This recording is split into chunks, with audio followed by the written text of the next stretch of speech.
Awal musim hujan tahun 2015 diperkirakan mengalami kemunduran antara 20-30 hari dari kondisi normal akibat pengaruh El Nino kuat yang membuat pasokan uap air ke wilayah Bali berkurang.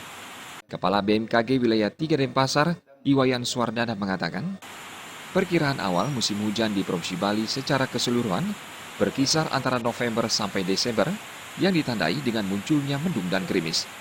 Namun akibat pengaruh El Nino, awal musim hujan diprediksi terjadi pertengahan November dan Desember, di mana kemunculan awal musim hujan untuk setiap daerah di Bali akan berbeda. Daerah Singaraja bagian barat, Negara bagian barat, dan sebagian Bangli diperkirakan awal musim hujan muncul pada Desember 2015.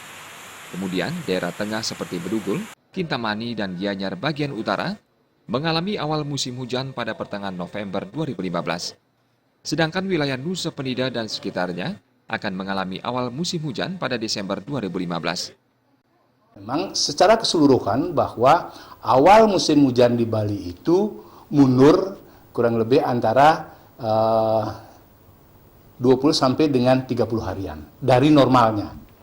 Yang saya maksud adalah kalau dia mempunyai normal biasanya awal musim hujannya sekitar Oktober, maka dia mundur, ada beberapa daerah yang mundur 10 hari mungkin sekitar November akan memasuki awal musim hujan. Karena kita tahu sendiri bahwa sekitar akhir September biasanya di Bali itu sudah mulai ada mendung, sudah mulai ada hujan-hujan gerimis kan gitu kan.